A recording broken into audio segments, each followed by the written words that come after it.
छत्रपती शिवाजी महाराज की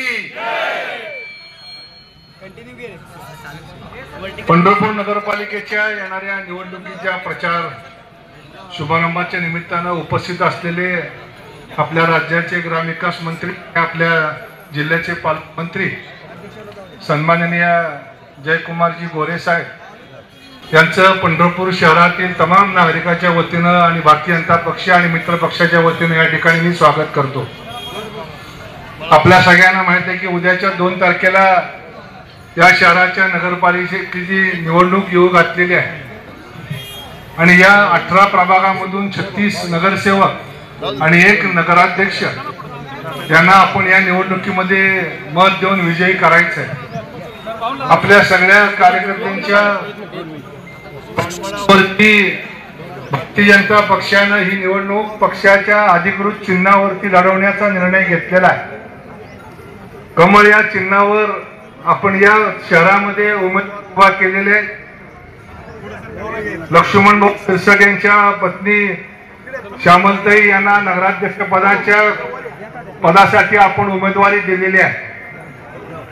मित्रांनो, तुम्हा सगळ्यांना माहित आहे स्वर्गीय सुधाकरपंत परिचारक मोठे पालक त्यांनी या शहराच्या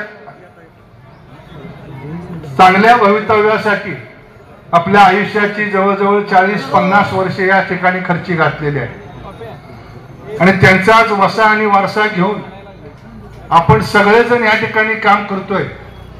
2016च्या निवडणुकीच्या वेळेस या शहरामध्ये भारतीय जनता पक्ष पंढरपूर विकास आघाडीच्या वतीनं आपण उमेदवार विजय केले, लोकांनी आशीर्वाद दिला प्रचंड मताने।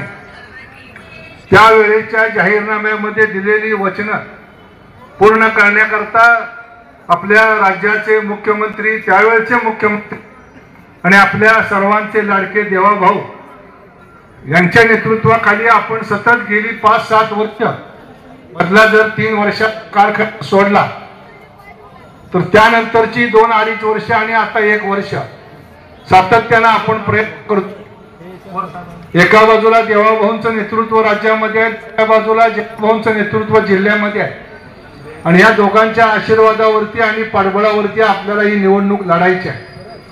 विरोधक इथं किती जरी ते नाव आणतात तर या पंढरपूर शहराच्या नागरिकांना 25 वर्षापूर्वी शहर कसं होतं आणि आज शहर कसं हे सगळ्यांना माहित आहे। आज त्यांच्याकडे कुठलाही मुद्दा नाही आहे, मग कुठेतरी खड्ड्याचा मुद्दा काढायचा, कुठेतरी धुळीचा मुद्दा काढायचा आणि ही निवडणूक कुठेतरी वेगळ्या भावनिक लाटेवरती नेण्याचं काम या ठिकाणी सुरू आहे।